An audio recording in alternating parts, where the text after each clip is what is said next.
చిరంజీవి ఈ పేరు వినగానే గుర్తొచ్చేది డాన్స్, మ్యాస్ మరియు మెగాస్టార్ అనే పదం. కానీ ఎలాంటి సినీ బ్యాక్గ్రౌండ్ లేకుండా ఒక సాధారణ మిడిల్ క్లాస్ అబ్బాయి టాలీవుడ్ నంబర్ 1 హీరోగా ఎలా మారాడు? 1955 ఆగస్టు 22న జన్మించిన చిరంజీవి అసలు పేరు కునిదెల శివశంకర వరప్రసాద్. చిన్నప్పట్నుంచే యాక్టింగ్ మీద ఆసక్తి ఉండేది. ఆ కలతోనే చెన్నై వెళ్లి మెడ్రాస్ ఫిల్మ్ ఇన్స్టిట్యూట్లో యాక్టింగ్ నేర్చుకున్నారు. కెరియర్ ప్రారంభంలో చిన్న చిన్న పాత్రలు చేశారు. ఎన్నో ఆడిషన్స్, ఎన్నో రిజెక్షన్స్. కానీ కాన్ఫిడెన్స్ మాత్రం ఎప్పుడూ తగ్గలేదు. 1978లో పునాధీరల్లు సినిమా ద్వారా ఇండస్ట్రీలోకి అడుగుపెట్టారు. తర్వాత ఖైదీ సినిమా ఆయన జీవితాన్నే మార్చేసింది.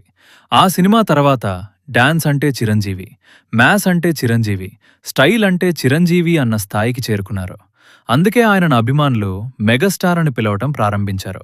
కేవలం హీరోగానే కాదు, బ్లడ్ బ్యాంక్, ఐ బ్యాంక్ ద్వారా లక్షల మందికి సహాయం చేశారు. ఎన్ని ఇయర్స్ అయినా చిరంజీవి క్రేజ్ మాత్రం తగ్గలేదు. ఒక మిడిల్ క్లాస్ బాయ్ నుంచి తెలుగు సినిమా హిస్టరీలో బిగ్గెస్ట్ సూపర్ స్టార్గా ఎదిగిన ఆయన జర్నీ నిజంగా ఇన్స్పైరింగ్. ఇదే మెగాస్టార్ చిరంజీవి కథ. వీడియో నచ్చితే లైక్ చేయండి. ఇంకా ఇలాంటి ఇన్స్పైరింగ్ బయోగ్రఫీస్ కోసం సబ్స్క్రైబ్ చేయండి.